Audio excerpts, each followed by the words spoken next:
and the main focus is building the structure, in this case, the family, ultimately the nation, in which different siblings, different people can be included under one roof. That's the mission. And that Avram could not do. Avram has to choose one covenantal son. Yitzchak chooses one covenantal son, which is Yaakov. But Yaakov makes this promise in the context of the Bayit, which is one of the central themes of chapter 28. He calls the place Beit El. He promises, he takes a neder, he makes a vow. If you allow me, if you give me the opportunity, protection, safety, etc., food, basic necessities of life, bring me back in peace, this place shall be Beit Elohim.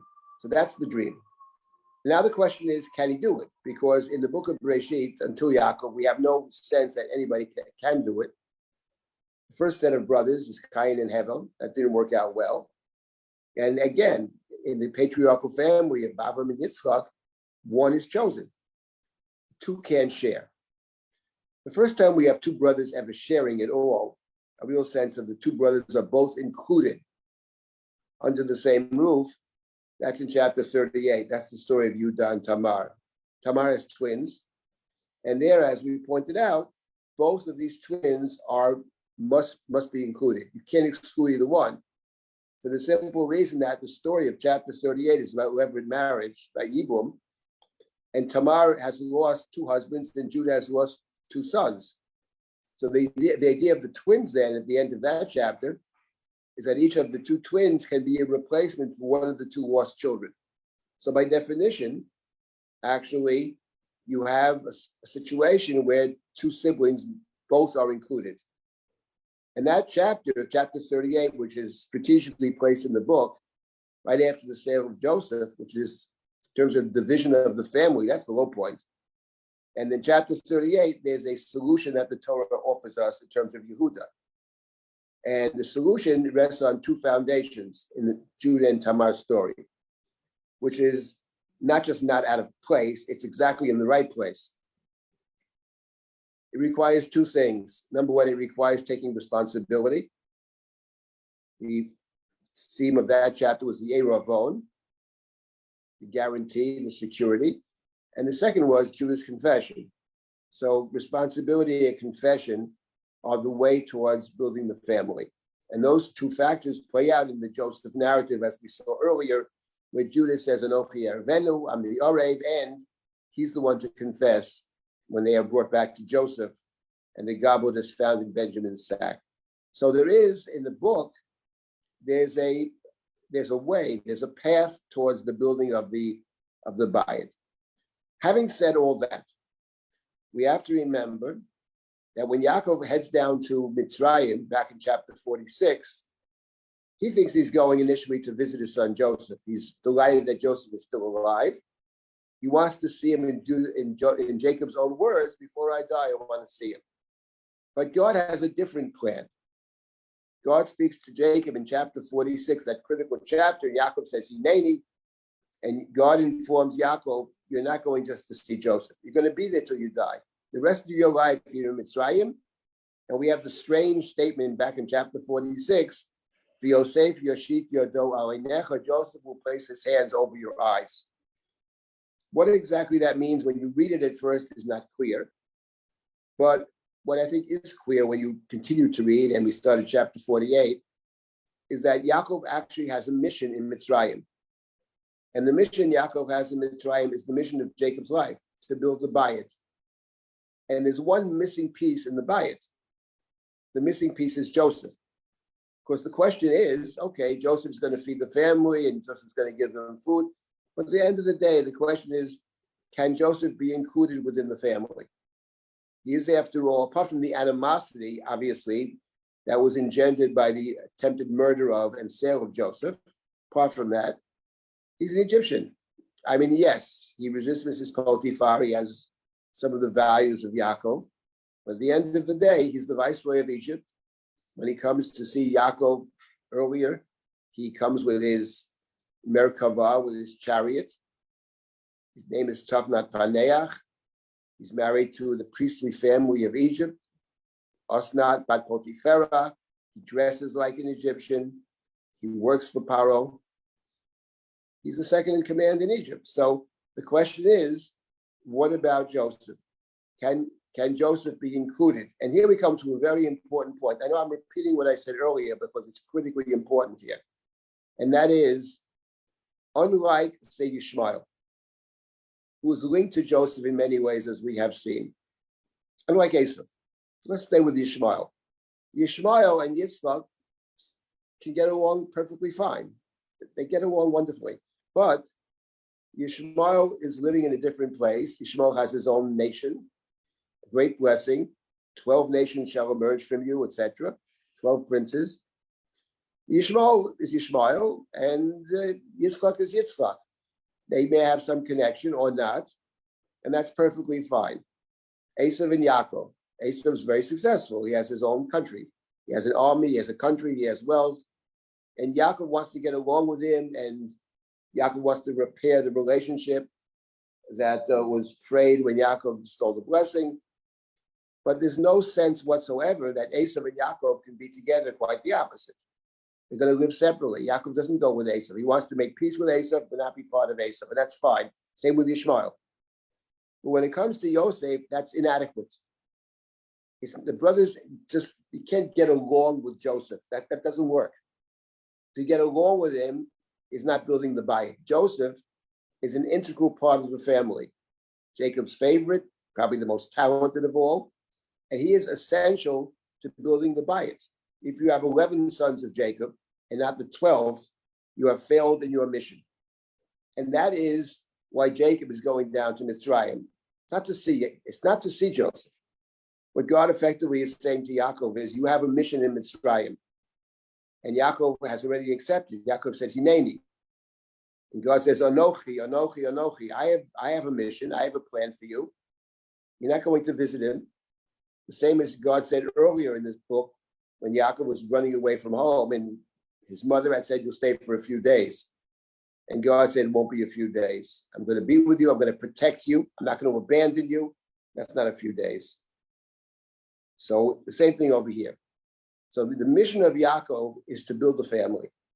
But the missing piece, the main missing piece, is Yosef. We don't know to what extent he's a Jew, and we also don't know if the relationship of Yosef and his brothers can be fully repaired. We know that they don't trust him from the last chapter of the book that we'll get to in the future. But this is Yaakov's mission, which he has accepted. How do you bring Yosef back into the family? This is the question. So we're up to chapter 48, and let's start with the 12th pasuk. Yaakov comes down to Mitzrayim, and we last week discussed what Yaakov says in the beginning of the chapter to Yosef. What Yaakov says to Yosef is that God appeared to me earlier when I came back from the house of Lavan. And he virtually quotes what God said back in chapter 35. But, and this is what's interesting about Yaakov, he now interprets what God had said earlier. He offers an interpretation. God had, when I came back from the house of Lavan, God said to me, Yaakov, your name is not Yaakov, your name is Israel. That Yaakov does not mention over here, but Yaakov does say that God told me, be fruitful and multiply. A nation and a company of nations shall emerge from you. That is what God says, almost verbatim, back in chapter 35. And then Yaakov interprets that. In the 5th pasuk here in chapter 48, he offers an interpretation. I now know what God meant, be fruitful and multiply. When you read it back in chapter 35, it sounds like be fruitful and multiply might not be referring to Jacob the person, but referring to Israel the nation. And it may be that, but Yaakov here offers another interpretation. It refers to Jacob the person. What does it mean, be fruitful and multiply? He has already 11 sons. His wife Rachel sounds like she's already pregnant with their 12th son, and she dies shortly thereafter, as Yaakov mentions. In verse number 7, when they came back, Rachel died by Derech, on the path, and I buried her on the path, near Ephrat, etc. So Yaakov interprets that, he now interprets that story. He's reinterpreting his own life. He's a very old man reinterpreting his life, now understanding his life. And what he says is, I now understand through what happened, Rachel dying and she dies in Efrat, which is related to Hifriticha, Pray Reve. She dies in a place called fertility. He says, Yaakov, I understand now what God meant. God meant that Rachel and I will have more children. Rachel's dead. So therefore, my interpretation is what God must have referred to is the fact that now, when I come down to Egypt, I'm going to have more children. So I now adopt, says Yaakov, I adopt your two sons, Ephraim and Menashe, are my sons. Ephraim and Menashe, Kiruvain v'Shimon Yuli. Remarkable statement. I consider Ephraim and Menashe, your children, to be my children. And not only does Yaakov say that Ephraim and Menashe are my children, but he says more than that. He says, bring them to me and I will bless them. I will bless them. Ephraim and Menashe are mine in verse number 5. But now Yaakov says, bring them to me and I will bless them, as fathers have blessed their sons in this book. Yitzchak blessed Yaakov. Yaakov in the next chapter will bless all of his sons. But over here, he says to Yosef specifically, bring me Menashe and Ephraim. He says Ephraim and Menashe, I will bless them.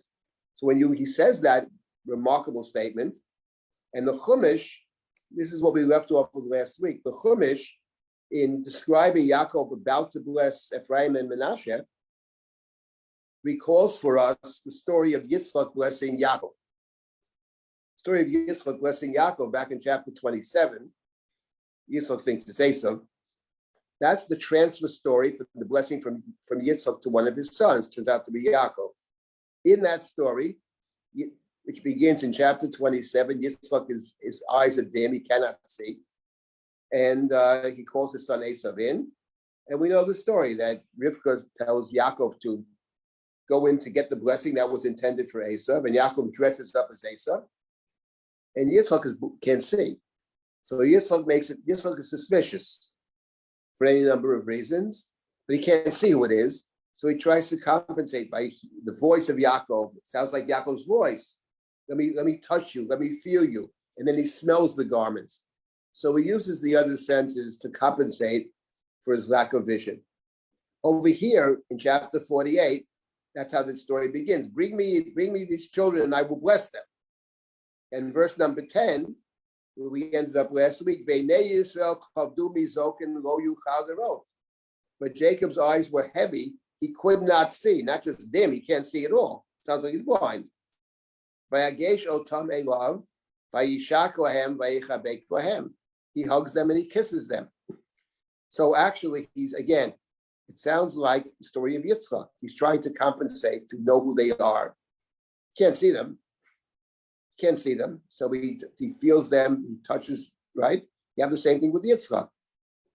Kisses him and he smells the garment. This is the garment of the field that God has blessed, etc. And now let's pick up with verse number 11. We have this remarkable verse in verse 11. Vayoma Yisrael el Yosef ro fanecha lo filoti. It says, I hadn't expected to see your face. But behold, God has shown me the face even of your children. That verse follows upon the previous verse, which says, you can't see it all. So he speaks about seeing in verse number 12. He uses the word twice. He says, but I'm able to see even your children. But the Torah just said he can't see it all. So the point of this is what we left off with last week. The Torah is raising for the reader, for us, a question. Can he see? Can he not see? Does he know who these kids are? Doesn't he know? Joseph comes with the two children, and Yaakov says, who those kids with you? Who are those people with you? Oh, that's Menashe and Ephraim. So it's very strange. He mentions Menashe and Ephraim on one hand. On the other hand, how much does this man actually know? How much does he understand? That's a very good question. What does he know? The Haftorah for this parasha, Parshas Vayechi, is when King David is old, and before his death, he commands his son Shlomo, kill this one, kill that one. And the larger story of King David, the very beginning of the book of Melachim, that's one of the main questions. David is old. They covered him with blankets. He can't be warmed up. How much does he understand? How much does he know? That's the question. Well, the same question can be raised about Yaakov. The Chumash wants you to ask the question. It's a big setup. The Chumash is setting up the question. I didn't expect even to, I thought I'd never see you. I see you when I see your children. One verse earlier, his eyes are heavy, he cannot see. So can he see or can't he see? This is the question. So now let's see if we can complete this chapter 48 this morning. One of my truly favorite chapters of the Tanakh. So let's see what happens. Now, let's start with verse number 12. So Joseph takes the children off his knee. Now the knee is a symbol of, later on you have it. You'll do al Birkei Yosef.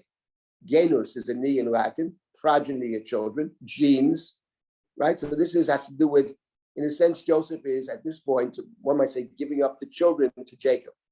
Jacob's going to bless them. Yaakov said, "These are my kids. These are like Reuven and Shimon to me."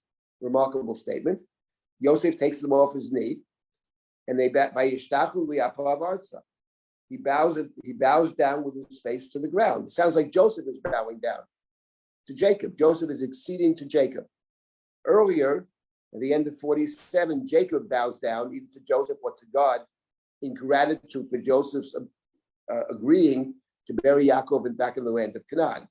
Here we have Joseph, the viceroy, bowing down to his father. That is to say, he's acceding to his father's wishes. Yes, you will bless them as their father, like Reuven and Shimon. Fine. And now we have the description of how the blessing is going to take place. Let's pay very close attention to these verses, and then I'll stop and take comments or questions. It says, "Vayikach Yosef et shnehem." Joseph took his two sons, both of them. Et Ephraim bimino mismo Yisrael. Now the Torah says, when he walks towards Jacob, Ephraim, that's the younger son, is on Joseph's right, which is to Jacob's left. When you're facing somebody, what's my right is your left. So the Torah says he took Ephraim on his right side, which was to the left of Israel, left of Jacob. Yet Menashe b'smolo mimin Yisrael vayigash elav. So he stands in front of Jacob. So he's positioning the two kids. On Jacob's right is Menashe, and on Jacob's left is Ephraim. But what's very strange in the Torah, actually, is that the Torah could have said that in a much simpler way. And Joseph brought the two children to his father, and he placed Ephraim on the left side of Jacob and Menashe on the right, or Menashe on the right and Ephraim on the left. That's what I would have written. But the Torah doesn't say that. The Torah says something different. He walks with his father, with Ephraim on his right side, which is Jacob's left, and he walks with Menashe on his left side, which is Jacob's right. And when we read this, we ask ourselves the question, why such a clumsy way of saying it? The Torah could make, the Torah's point is very simple. He wants the right one, he wants Menashe, his Bechor, to be on Yaakov's right side. So say, he put Menashe on Yaakov's right, and he put Ephraim on Menashe's left.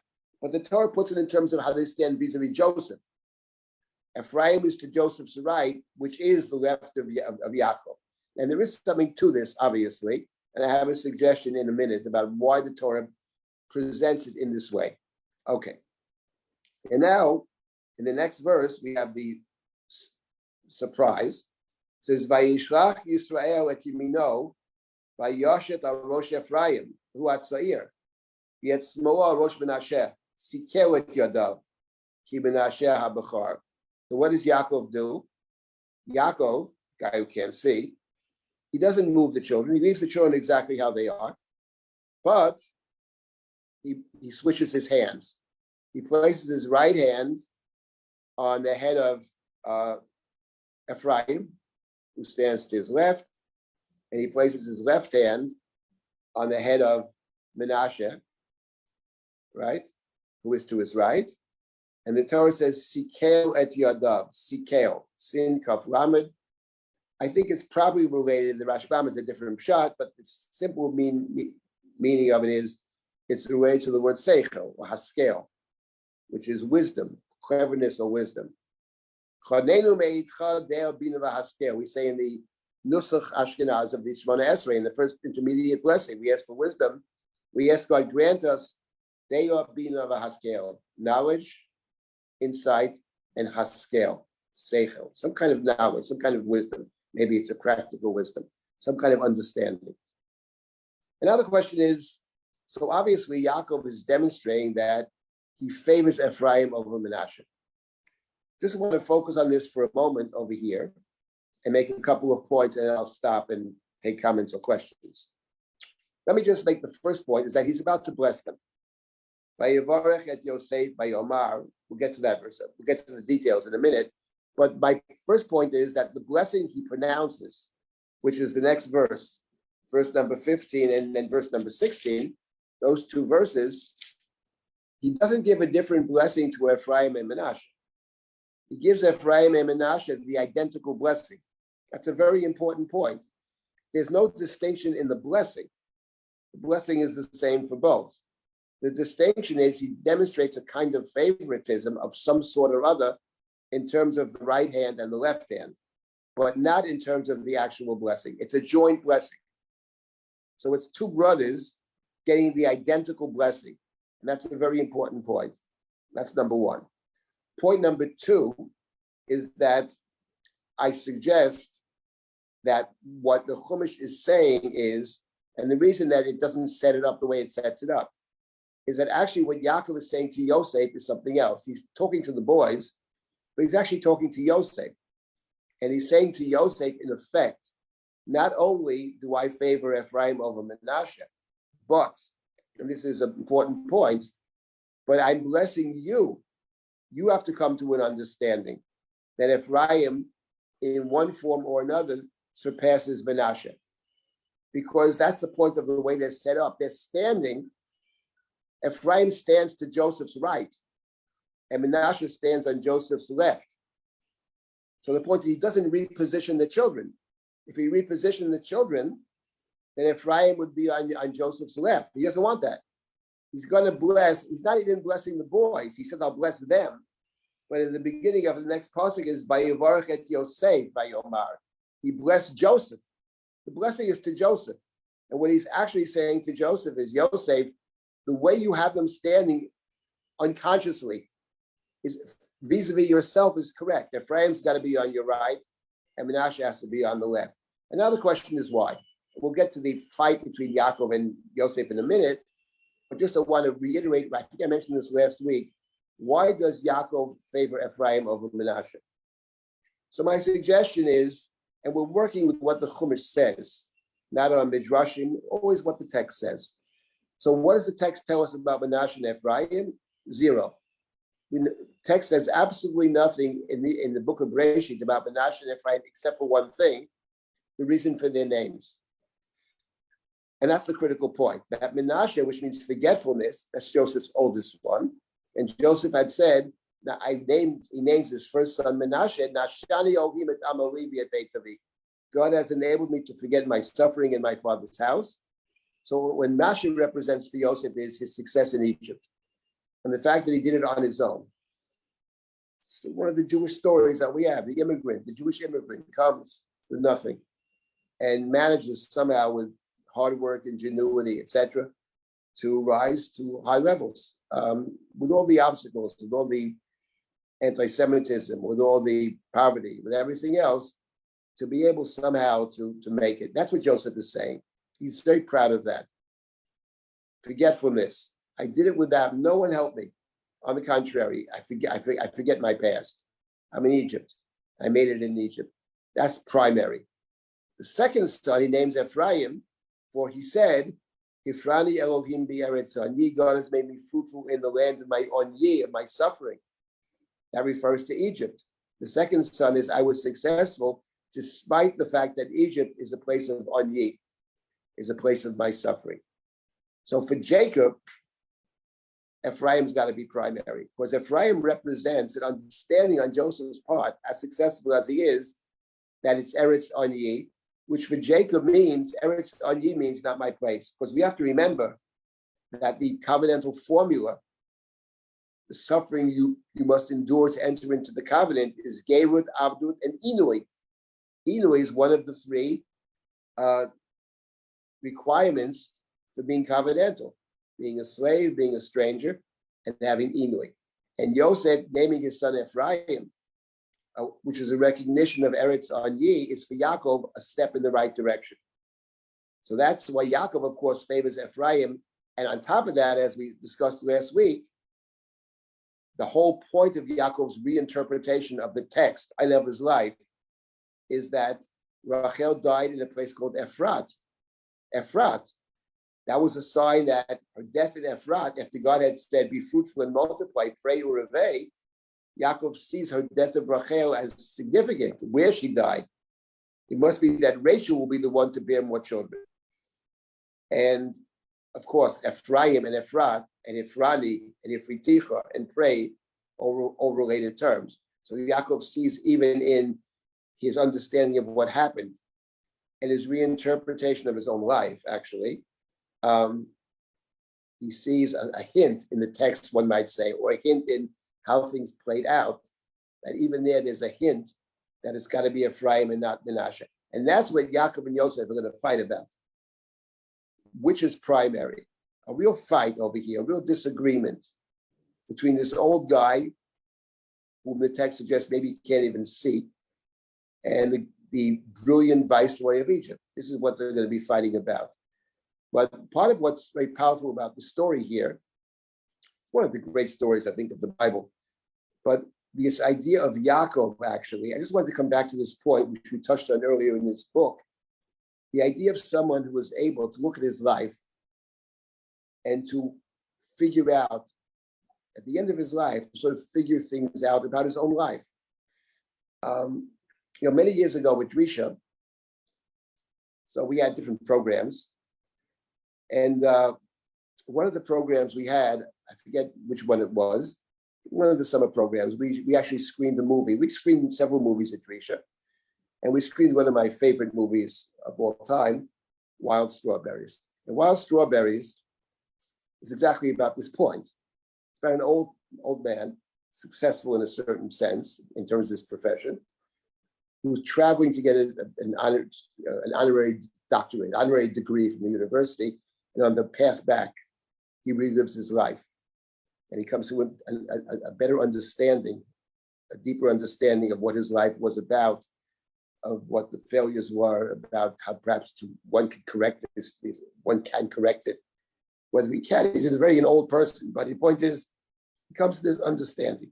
The case of Yaakov, that's exactly the story here. It's the end of his life, and he's actually reinterpreting the Chumash. He's a parshan on the Chumash. Now I understand, so many years later, what that must have meant. Now I understand it. That's about Rachel having more children. And in doing this, just to come back to last week, his goal is not just to bring Joseph back into the family, which he will do, as we will see shortly, but his goal is to bring that whole side of the family back in. Not just Yosef, but also Rachel, who died because she stole the idols. She died by derech. And Yaakov finds a way to interpret his own life in such a way that Rachel can be brought back. Okay, so we will get to the blessing itself in a minute. Let me stop here for a moment and take comments or questions about what we've seen so far.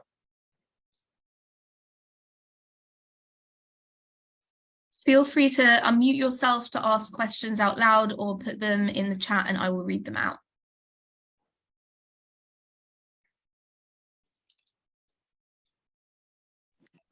Isn't this also Jacob saying to Joseph a refutation of his original dream?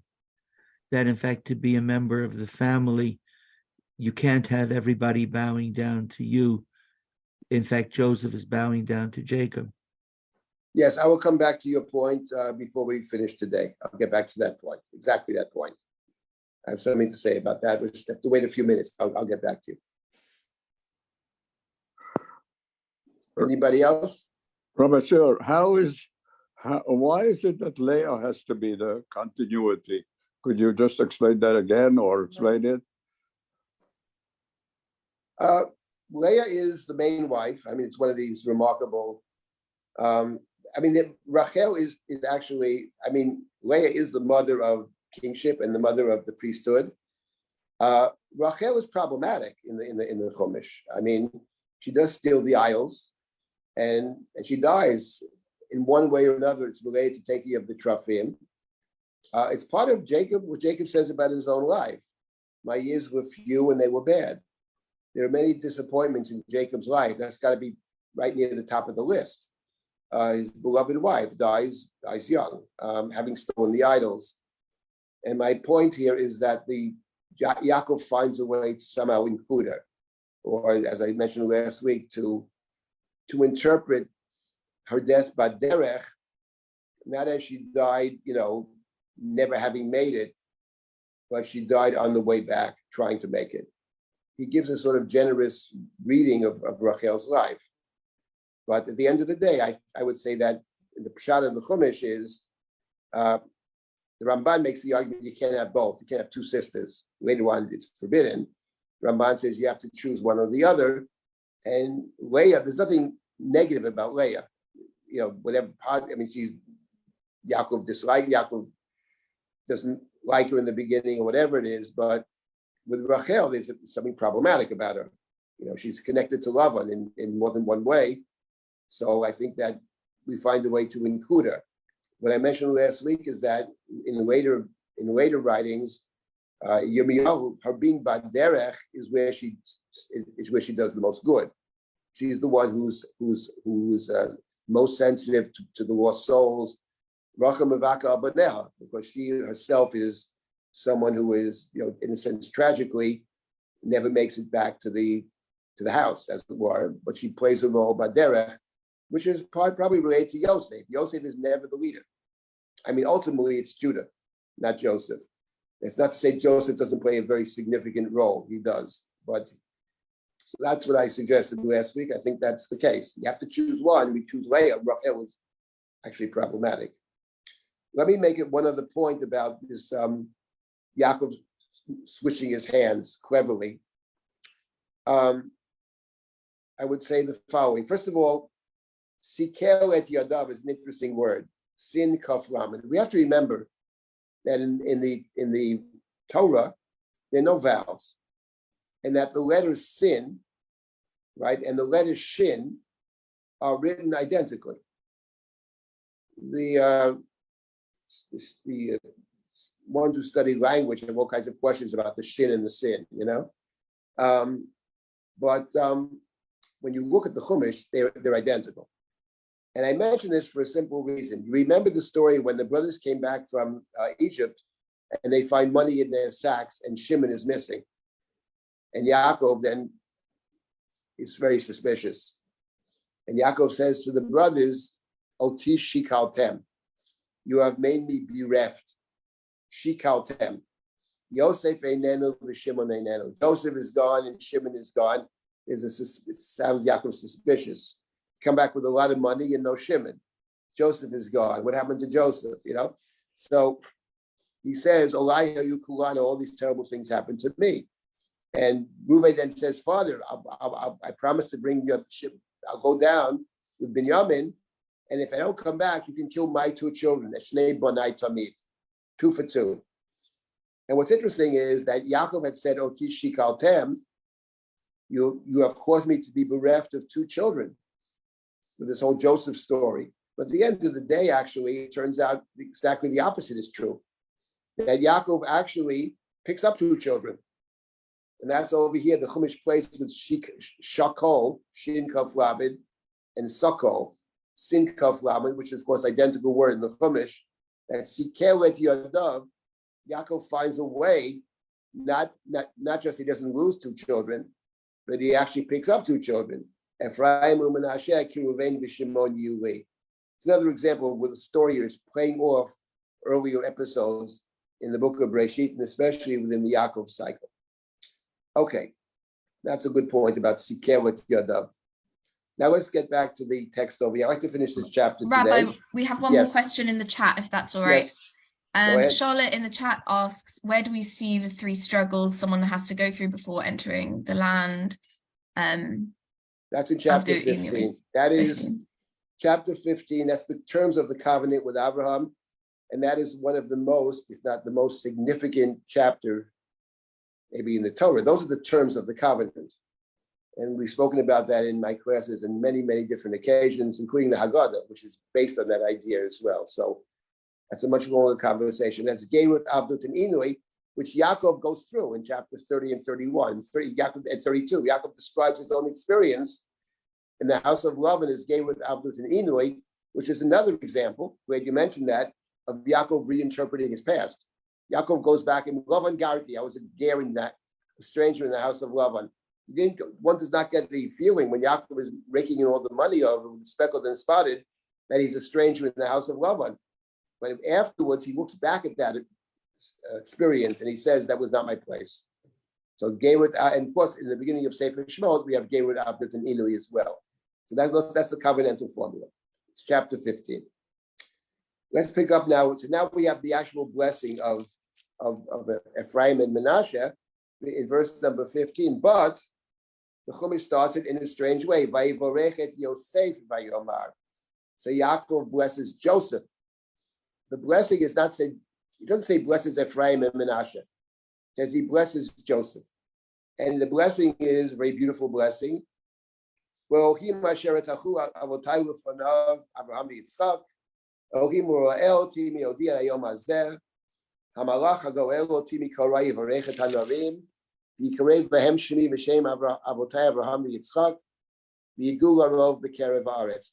So before we get to the actual blessing itself, I want to make a different point. Vayivorech Yosef vayomar. So here is the point. Yaakov is trying to figure out a way to include Joseph. That's how we began this morning. Yosef is central. Yosef is the brother who has a very complicated relationship with the other brothers. Everybody is to blame for it, but that's the situation. How can Yaakov bring Yosef back into the family? Yosef must be brought back in. How can Yaakov do it? So one of the mechanisms, I think the chief mechanism to bring Yosef back into the family is, there is no tribe of Joseph actually. Fundamentally, there's a tribe of Ephraim and a tribe of Menashe. So the way Joseph is brought back into the family is by substituting Menashe and Ephraim for Yosef. That's the way. The brothers may not care for Yosef, may be suspicious of Yosef, but presumably they have nothing against Ephraim and Menashe. They have no history with Ephraim and Menashe. So Ephraim and Menashe can function instead of Yosef. But the effect of Ephraim and Menashe functioning instead of Yosef is that actually it turns out that there may be no Yosef on the one hand, but on the other hand, there are two tribes of Joseph. So the two tribes of Joseph suggest that Joseph does have a preeminent position within the family. The birthright, the Bechar who gets an extra portion in the Chumash, the natural Bechar is Reuven. But Yaakov in the next chapter that we'll get to next time we meet, strips Reuven of the Bechorah, right? Pachas kamayim al totar. You don't get the extra portion. Who does get it? So Joseph gets it. So to come back to Chaim's point about Joseph's dreams of supremacy, the brothers have bowed down to Joseph in terms of viceroy of Egypt. But beyond that, there is a sense that Joseph is preeminent. And the sense that Joseph is preeminent is that the rights of the firstborn, that is to say, the double portion, that goes to Joseph. What does not go to Joseph is the kingship. And here I want to come back to a point that I did not mention last week, but I do want to mention it now. I'm just thinking about it now as I'm talking. Yaakov, you remember, cites chapter 35. And he tells it to Joseph. When I came back from the house of Lavan, God said, be fruitful and multiply, a nation and a company of nations shall emerge from you, and the land shall be yours. He says all that to Joseph. But there's one thing he didn't say to Joseph, which is found in chapter 35. 3 words. kingship shall emerge from you. It's very striking that Yaakov quotes that section of chapter 35, beginning around verses 9 or 10. He quotes it almost word for word, but he leaves out the kingship, and it's no accident. Because at the end of the day, the kingship, which is the actual leadership, is never going to be Joseph. Because at the end of the day, ultimately, the brothers don't fully feel comfortable with Joseph. That's the truth of it. There's always that tension throughout the whole Bible of Joseph and Judah, Joseph and the other tribes. So on one hand, yes, in terms of the dreams of Joseph, do they come true? They came true initially, the brothers do bow down, but there's something about Joseph having a certain kind of supremacy that is true. Joseph gets the rights of the firstborn, the double portion. Kingship he doesn't get. So to that degree, right? When the brothers said, shall you be Hamaloch, the brothers were right. That never happens. But on the other hand, there is a sense in which Joseph has something over beyond the other brothers. Okay, so that's in terms of over here, Vayivorech Yosef. The blessing is to Joseph. This is how Yaakov finds a way to include Yosef. Now, let me add something else into the mix over here, which I think is very interesting about the relationship of the way it's working over here. The blessing to Ephraim and Manasseh is given by Yaakov. Yaakov says, Ephraim and Manasseh, Kiruvain v'Shimon Yuli. So the blessing is given by Jacob as a parent. That's what he says. They're my children. One might even say they're mine, Yosef, and at this point, not even yours. But on the other hand, we can't forget the reality that Jacob is not their father. Jacob is their grandfather.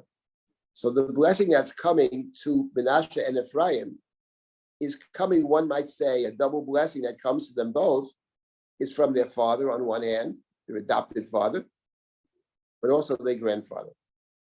And what's very interesting to think about is we have a parallel story where the ability to include is a function of the father who's also the grandfather.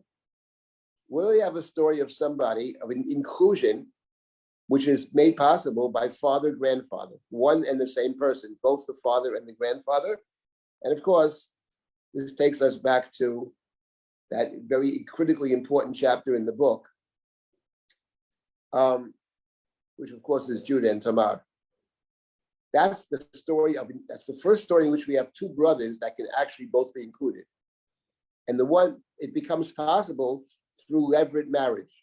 Now, who performs the levirate marriage, which enables these two children both to be included? Well, the answer is Judah. What is Judah's relationship to these two children? Well, he's their father. When you think about it, he's also their grandfather, right? He's the father of the two boys who died, right? He's their father. His two sons who died, so he's the grandfather of the children from the father's side. But looking at from the Tamar, he sleeps with Tamar, so he's the father. He's the father of the children. So we have an interesting story, which is the father also being the grandfather. And over here as well, we have Yaakov is the father and also the grandfather. And perhaps what this is about, I remember that Dvorah, my wife, has many thoughts about this, but the idea of, actually, a very eloquent formulation of it too, which I can't remember, eloquent and elegant, but I'll just say what I'm thinking now, which is what Yaakov is able to do over here. Yaakov includes Yosef through a kind of distancing.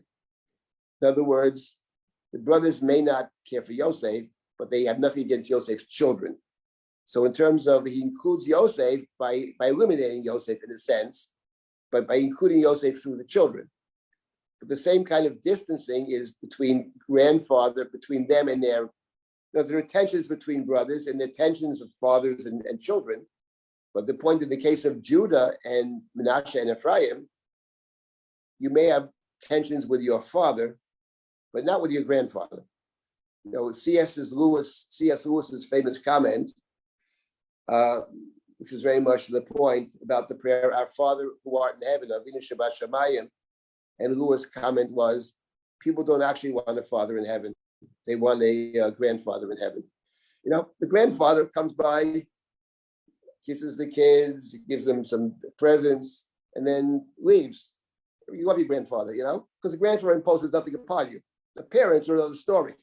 Their parents have all kinds of complications. The grandparents, you know, visit them a few times a year. For the most part, it's all sweetness and light. So you have this kind of distancing over here in the story, both in terms of the children replacing Yosef, and Yosef's included through his children. But you also have another distancing, which is the children vis-a-vis the one giving them the blessing. And the one giving them the blessing may be acting as their father, but he's also their grandfather. All right, something to think about. Now let's get to the actual blessing itself. So again, to repeat, and after this, I'll stop and take comments or questions. So first of all, I wanted to repeat this point, because it's a very important point, that I'll make 2 points. Number one, that the blessing to Menashe and Ephraim is one blessing. It's not 2 different blessings. They are brothers who share a blessing.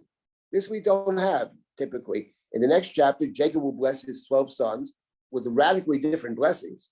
A couple of them, one might not even call them blessings. It calls them a blessing, but they're also very severe criticisms. But over here, each one gets their own blessing. Here, it's joint. It's one of the reasons that the Jewish people have chosen this pasuk as to bless our children. It's because we are blessing the children, Yivarechet Hanarim, right? So that's part of it. That I think is a very important point in terms of the best blessing being a joint blessing. The difference is the hands. Yaakov puts his right hand on the head of Ephraim and the left hand on Menashe, and there's some kind of preeminence of Ephraim over Menashe, but not in terms of the actual blessing. And here the point I wanted to emphasize very strongly is that Yaakov's device here of inclusion through the right hand, of saying this is the way it's got to work. Says Joseph, your way doesn't work, my way works. And the mechanism is the right hand. And the point, I may have mentioned this last, we're going to remember that this is not the first time Yaakov does this. Because in terms of Rachel's other child, her second child, Binyamin, when Binyamin dies, Rachel gives birth, having stolen the Trophim, and she named her son Ben Oni, Aleph Vav Nun. The commentaries are divided. My view is it means son of my sin. Avon, Oven, Aleph Vav Nun. Not Avon with an ayin, with an aleph. But it means iniquity or sinfulness. Son of my sinfulness, it's a confession on her part. And Yaakov changes the name. Not Ben Oni, but Binyamin, the son of my right hand. God is my right hand. God is my strength. And in changing the name, what Yaakov is saying in effect is, my kid, you can't be part of this family and be identified with Trophim. So that confession of Rachel, confession is important, but the kid can't bear the name Ben Oni. And Yaakov named no other children. All the kids are named by the mothers, except for Binyamin, because Yaakov changes the name. Binyamin, son of my right hand. And once again, the right hand is employed in the story over here to include Menashe and Ephraim, which means to include Joseph, which means to include Rachel. So those are the 2 points I wanted to make. Now let's just get to a couple of details about the blessing of Yaakov. So first of all, Yaakov says, Vayevarach et Yosef, he's blessing Joseph. He talks about the God before whom walked Abraham and Yitzchak. In the case of Abraham, it's explicit. Back in chapter 17, God said to Abraham, walk before me and be whole. And Yaakov is saying to Yosef, that's my blessing to you. Yitzchak followed in his father's footsteps. So I bless you in the name of that God, and also the God, the God who has shepherded me. Here we have a very strange word, Me'odi. The translation of the JPS is from my birth. I find that, I'm not sure it means from my birth. Me'odi, actually, is a very interesting word. It has within it the word od. it appears one other place in the Torah, the term Me'odi or Me'odcha. That's the story of Bilam and the ass of Bilam, who talks to him. And Bilam starts hitting this animal who's veered off the path, refuses to walk, veers off the path. And the Aton says to Bilam, "Why are you hitting me? Why are you beating me? Hello, Anochi Atoncha. Am I not your Aton? Who's been with you, Me'odcha Halayom Hazeh, who's been with you from Me'odcha until this very day. Have I ever done anything to endanger you?" That's what the Aton says to Bilam. Me'odcha. It strikes me, Me'odcha. It means, I think, in the course of my life. Old means more. As there's more, every day is a new day. In my journey, and the Aton said to Bilam, "Listen, have I ever in all your life and everything you went through, have I ever been damaged you or endangered you? Has Skanta? Have I ever damaged or hurt you?" And I think over here the sense of Me'odi Alayom Hazeh is not so much my birth, but in my life, God has been my shepherd in all of my life. And Yaakov had described his life earlier to Paro as being very difficult. Ma'ad v'ra'im. Having said all that, I had many, many difficult situations in my life. But God has been my shepherd. And God has been my redeemer. God sent by the malach. And the next, HaMalach HaGoel Oti Mikol Ra. It's exactly the point. The angel who has saved me from all evil. I have confronted much evil in my life, very difficult situations in my life. His family was a royal mess from top to bottom. You have Shimon and Levi, you have the story of Dinah, you have Yosef, Rachel, he never sees his mother again, you name it. Yaakov said it. It's been a brutish life, it's been a bad. But the one thing is that it's been Ra, but God has saved me. All these occasions, from all these difficulties, there's been this redeeming angel. Maybe it's the Malach that Jacob sees when he's first leaving the land. In all kinds of situations, in the land, outside the land, there's been always someone to guide me in difficult times. That Malach, Yivarechet Hanarim, should bless these children. And here Yaakov is suggesting, I think, something about where they are. Yosef may think Mitzrayim is paradise. I mean, in a couple of chapters, you won't think that anymore. But Yaakov understands very well that it's difficult. We're in a difficult situation right now, even though Joseph doesn't see it. So God should bless these children.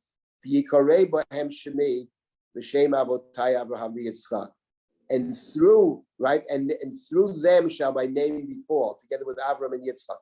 Here Yaakov talks about himself in terms of Avram, Yitzchak, and Yaakov. And through them will my name be called. In other words, I will live in a sense through them. The Yigul Arov Bekev, and they should multiply in the middle of the land. It's interesting over here that he refers to them as they shall be Yidgu, from the word dog, fish. And we are reminded, I think, here that what Yaakov is doing in blessing these children, and in the next chapter, he blesses all his children. One might say Yaakov is taking on the divine role of blessing, because in the first chapter of this book, it's God who blesses. God blesses the fish, God blesses the birds, God blesses the humans. And over here, it's Jacob who's blessing the humans, but he puts it in terms of the fish. So here we have Yaakov assuming God's role. And especially important given the fact that he's talking to Joseph in exile, and he's saying to Yosef, you need divine assistance, and my blessing to you is that you continue along the path of my parents, Avram and Yitzchak, and of me. I see myself, says Yaakov, as following their path. And my blessing to you and your children is you follow this path. That's the blessing over here. And again, it's a beautiful blessing because it's not just about one child, it's about children living together. They share, people sharing a blessing. That's what Yaakov is, and the Jewish people have, B'chai Yivarech Yisrael. That's what Yaakov says. Right? Yaakov will say that this is the way Israel will give blessings. God should make you like Ephraim and Menashe. We'll get to that later.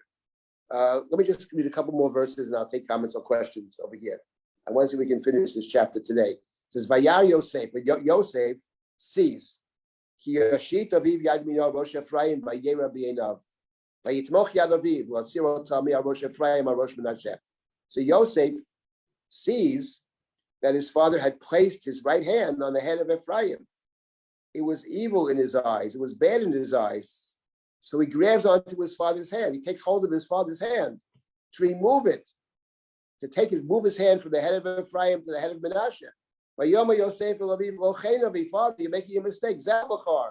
This one's the firstborn. Simi mincha rosho. Place your hand on his head. Maybe Yosef thinks, because the Chumash sets it up. Does my father know what he's doing? He can't see.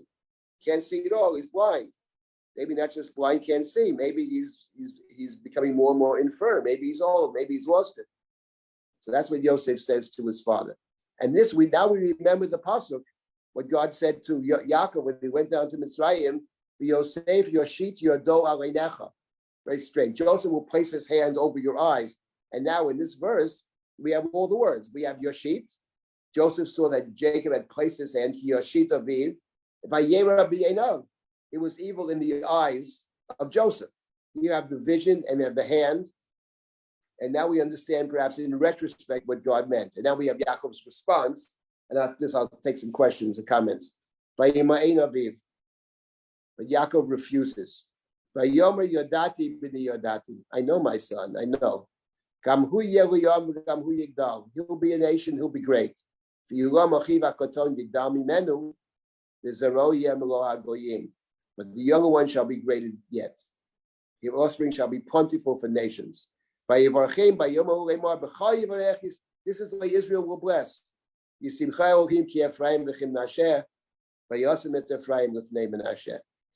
So what is going on over here? Let me make this one or two comments about this, and then I will take comments and questions. So, the Chumash has set this up for us. Yosef believes that his father is just making a mistake. For Yosef, Menashe comes first, and we spoke about that. And Yaakov, he actually grabs onto Yaakov's hand, somewhat a chutzpah. He grabs onto his father's hand. He says, no, father, you're making a mistake. Vayima'ein aviv. I want to say two things about this pasuk. What is Vayima'ein aviv? The word Vayima'ein we had twice earlier in the Chumash. Previously, in chapter 39, Vayima'ein, Joseph refuses the advances of Mrs. Potiphar. He refuses to be consoled. That's I'll get to that. First, let's start with Mrs. Potiphar. That's in 39. The first one, the one prior to that, is Yaakov refuses to be consoled at the end of chapter 37. The Medrash links those two. The Medrash says, effectively, without saying it, I'll say it for the Medrash, that in 37, Yaakov says, I'm not going to be consoled. I'm not going to give up on my son. Everybody else says he's dead, whatever. I refuse to give up. And in 39, the refusal of Yosef to get involved with Mrs. Potiphar is about the son who can't forget his father. He sees the father's image in front of him, the teachings of Yaakov. That's what the Medrash is getting at. There's a link between those two. And now we have the third Vayima'ein in the book, the last Vayima'ein. And effectively, Yaakov is saying to Joseph is, listen, I didn't give up on you back in chapter 37, right? And I'm not giving up on you now either. Your understanding of the way things work, as clever as you may be, is the wrong path. That's not the path for us. The path for us is the path of Abraham, Isaac, and Jacob. Mitzrayim is a dead end, period, end of report. You can't separate yourself from the Eretz Canaan and from your past, because that's where God speaks. Because in the land of Canaan, we are instructed to walk before God. It's a way of God. The word Elohim appears several times here. We walk before God. Mitzrayim is not a place where you can walk before God. Yaakov understands Mitzrayim very well. And therefore, Vayima'ein, what I'm telling you is, no, I'm not giving up on you. This is the way you have to act. He's blessing Joseph. Vayivrech Yosef. That's number one. And number two, there's something else about this pasuk that's very important, critically important. And Yaakov says to Yosef, because Yosef thinks the father's lost it, that's for sure. He grabs onto his hand. No. Yodati b'ni yodati. He says, I know my son, I know. And that's critically important. First of all, the word yodah, one could make the case that in the first two books of the Torah, namely in Sefer Bereshit and Sefer Shemot, that Yoda is the critical word of the book. It's certainly true in Sefer Shemot. There's virtually not a story which that doesn't speak about knowing God or God knowing or people not knowing. Virtually every story. Knowing is not just to know. Know is to empathize with, to connect to, etc. The purpose of the Mishkan is to know that God took you out of Egypt, to experience it, to know it. The Torah begins with the Eitz Hadat, Tov Ra. Torah begins with knowledge. Knowledge is a two-edged sword. Knowledge is what makes us human, part of central. And knowledge is a dangerous thing, and making autonomous decisions, us knowing what is good and bad, or thinking we know what's good and bad, is very complicated. And when Yaakov had the dream back in chapter 28, that's when he took the vow to build the bayit. He had the dream, he saw the angels going up and down the staircase to heaven, and he woke up. And Yaakov said he was very frightened. He says, God is in this place, I didn't know it. The beginning of Jacob's journey into exile, in the beginning into covenantal destiny, one might say, in the beginning of living the covenant, begins with not knowing. Now we come to the end of the book, and what Yaakov has accomplished through his life and through his struggles is to come to a real understanding of exactly what's required of him. He understands it perfectly. And that's the point of a Yodati b'ni Yodati, which we read, which the reader reads and says, oh, I see. The story begins with O Yodati. But over here, it is Yodati b'ni Yodati. And what's interesting is, I'm reminded very much of these verses in the book of Yeshayahu, talks about the people that cannot see. And there's a very strange, difficult psukim in Yeshayahu, but I think my understanding of what Yeshayahu is saying is, sometimes the people who can't see, they see better than anybody else. Because what we choose to see. The people who can't see what's around them sometimes, they can't see what's around them. That is to say, they're focused on something else. They're focused on a particular path and a particular way of living, and they don't see all the other things. They don't take into account the other things that can take you off the path. So the point over here is that the one who sees perfectly in the story is the one who can't see. That's what the Chumash is saying, in effect. I mean, it's also a surprise. Yosef doesn't think so. Yosef thinks that father, it says Yaakov can't see.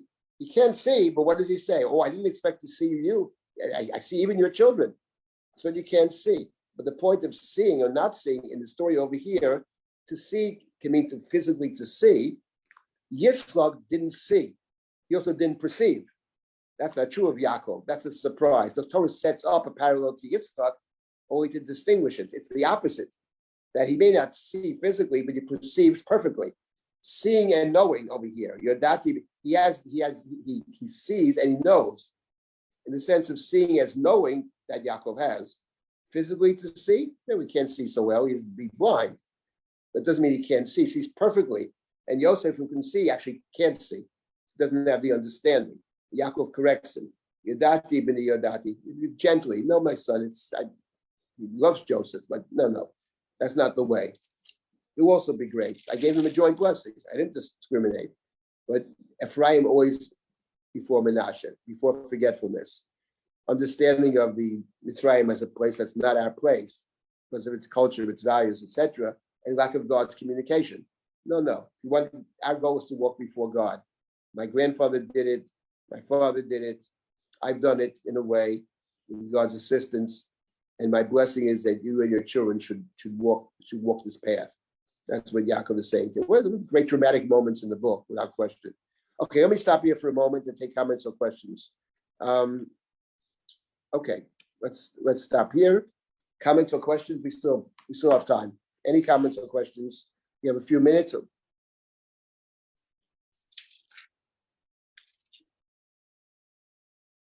As always, feel free to unmute yourself and ask, or put anything in the chat that I can read out.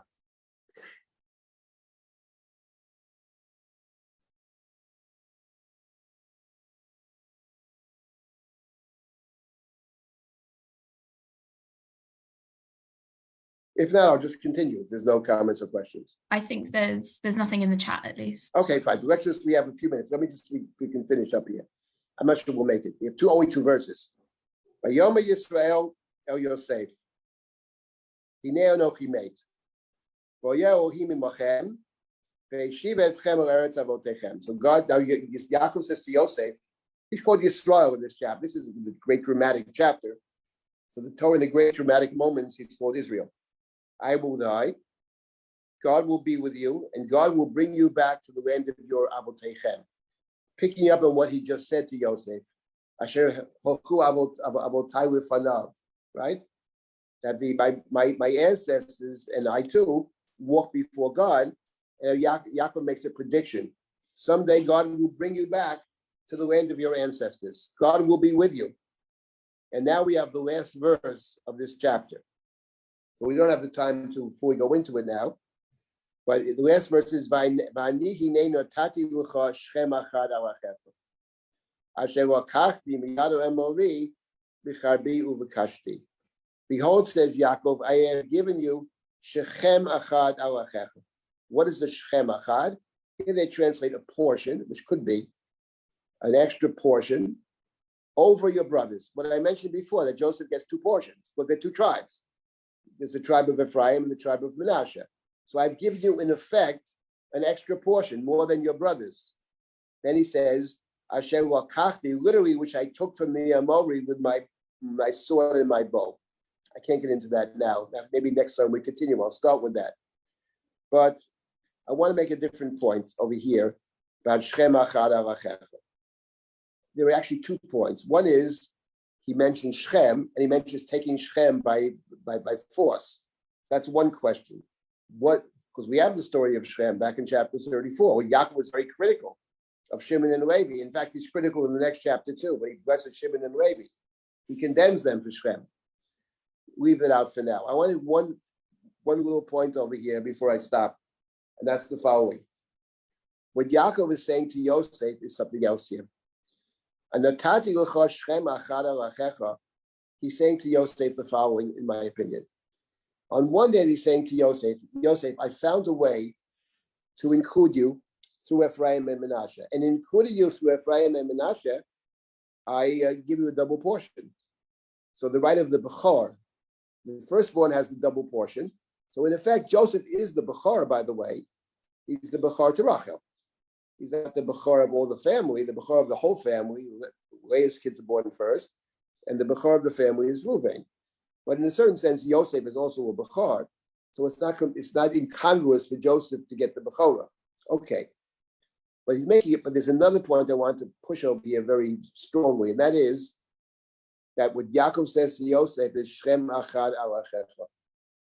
He's saying something to Yosef. Let me explain something. You have a blessing. You have my blessing. You have a double blessing, and you have there's Ephraim and there's Manasseh. But I want you to understand something. Your blessing is only with them. You don't have a separate blessing. I'm not blessing Joseph like Yitzchak blesses Yaakov, separate from Esau. Nothing to do with Esau. One of them is going to get the covenantal blessing, that's Yaakov. And initially he blesses Yaakov thinking it's Esau. When Esau says, was my blessing, don't you have more than one blessing? Yeah, one blessing to give. Someone's going to get the blessing, you or the other guy, but that is one blessing. He's saying something to Joseph, which is different over here, which is a very important point. He has to tell Joseph this. Let me tell you something, Joseph. Everything you are is only with your brothers. There's no separate Joseph over here. That doesn't work. Yes, with them, you have a very important position with the brothers. You have an extra portion. But it's only with the brothers. And I would add to this point before we stop that the reference to Shechem over here is not an accident. It probably doesn't mean a portion, but Yaakov is saying something else about Shechem. Because after all, the story of Shechem, I talked about the story of Yehuda and Tamar being a central story, which of course it is, obviously. But the story of Shechem is also a central story. The story of Shechem is a central story in Sefer Bereshit, and the story of Shechem is a central story in the Bible. Many stories play off Shechem, and maybe next time, whenever we continue with this and finish this up and jump into the book of Exodus, we'll talk a bit more about Shechem. But I do think that the mention of Shechem over here, Shechem Achad Alachecha, is in one way or another, Yaakov comes to terms with Shechem. I'm not saying he likes what they did, he criticizes it later, But I think over here, and the question is how you read this verse, which will take us some time to think about. It's more than one way to read the verse. But Shechem is a story in which the brothers acted as brothers in defense of their sister. Maybe they overreacted. Okay. But the point is, Shechem is the city to which Jacob sends Joseph to find his brothers. So I don't think it's an accident over here that Yaakov says to Yosef, and Shechem is where Yosef is buried ultimately. He's buried in Shechem. The fact of the matter is that Shechem achad alachecha is Yaakov's way of saying to Joseph, you have the extra portion. Don't ever forget, you're one tribe amongst 12, or two tribes amongst 12 actually. But your only blessing is with them. And Shechem is the city of brotherly love. Shechem is the city of defense of one brother defending the sibling. And you have to understand that's your role as well. Now, Joseph has done that in terms of feeding the family. And we continue the story, we'll see more about that. So he understands it on some level. But Yaakov is saying more than that.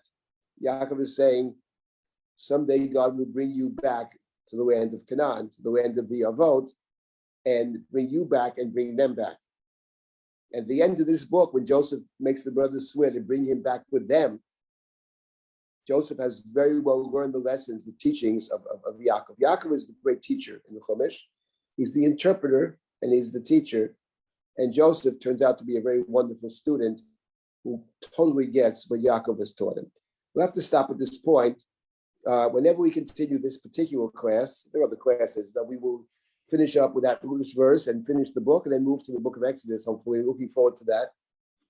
If anybody has any last comments or questions, I'll take it. Otherwise, by email, dsilber@risha.org. I wish everybody a Chag Sameach for Shavuot as well. Zman Matan Toratenu. This was just so wonderful. I just thank you so much. I learned so much from you each and every time. Can't wait for you to continue and wishing you just the very, very best Thank health you. and happiness. Chag Sameach. Chag Sameach. Chag Sameach. Chag Sameach. Chag Sameach, everyone. תודה רבה. Thank you so much, Rabbi Silber, on behalf of everyone participating for this amazing shir this month. And thank you so much to our participants for being in our learning community, for your questions and comments, which are always excellent. As Rabbi Silber mentioned, this session will be the final one for this Zman, but we will be having an encore to finish up Genesis and move on to Exodus in our next Zman. Some little Jerisha announcements before you go. The virtual Summer Kollel application deadline has been extended specifically for Morning Gemara. So if you'd like to study with Rabbi Dan Margulies for 3 weeks or 6 weeks, you can still apply. And before we break for the summer, tonight at 7:30 p.m. Eastern, we will have a pre-Shavuot program with Rabbinite Victoria Sutton. It looks excellent. We hope that you can join us. You can learn more about all the things I just talked about and more, and sign up for classes at trisha.org. So, Chag Sameach v'Shavuot, everyone. Thank you and goodbye. Thank you.